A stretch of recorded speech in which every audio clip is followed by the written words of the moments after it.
त्यामध्ये मोहिते पाटील हे नाराज असल्याचं स्पष्ट दिसतंय। सोशल मीडियावर त्यांचे समर्थक ते पुढे आले नसले तर त्यांच्या समर्थक काय या नाही, मला वाटतं की आता तिकीट मिळाल्यावर 2-4 दिवस चालणार आहेत। आता तुम्ही आमच्या जळगावमध्ये बघा, काही लोक राजीनामा देत आहेत, काही लोक सोशल मीडियावर काही लिहित आहेत, हे चालणार 2-3 दिवस। पण मला असं वाटतं की एक 2-3 दिवस सगळे निवळायला एकदा फॉर्म भरायला सुरुवात झाली की सगळे सगळे प्रश्न आहेत, ही सगळी नाराजी आहे ही दूर केली जाईल। मी सुद्धा मोहिते पाटलांशी संपर्कात असतो, रणजितसिंग मोहिते पाटलांच्या नेहमी। आमचे माननीय देवेंद्रजी त्या ठिकाणी बोलतील, बावनकुळे साहेब आहेत। मला वाटतं सगळं महाराष्ट्रामध्ये ज्या ज्या ठिकाणी थोडीफार कुरबूर आहे अशा ठिकाणी निश्चित जाऊन त्यांनाही समजवलं जाईल। आणि मला वाटतं कुठे अशी अडचण त्या ठिकाणी मोठी येणार नाही। आता आमच्या जिल्ह्यामध्ये तर मोठी अडचण होती, पण आम्ही कुठे काय, आम्ही म्हणतो की 5 लाखाच्या वरच।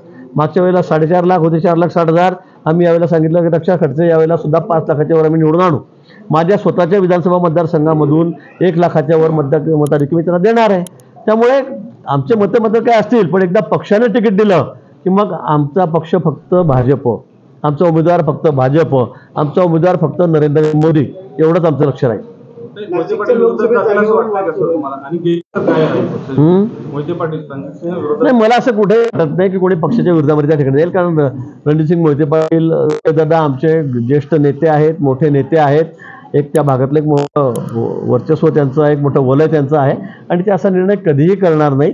2-4 दिवस थोडे राग त्यांचा राहील असेल, पण मला असं वाटतं की निश्चित ते सुद्धा जे उमेदवार आहेत रणजितसिंग त्यांचं त्या ठिकाणी काम करतील। इलेक्ट्रॉनिक बॉन्ड जे आहेत त्यांच्या आकडेवारी झाल्यानंतर काँग्रेसचं असं म्हणणं आहे की भाजपची जी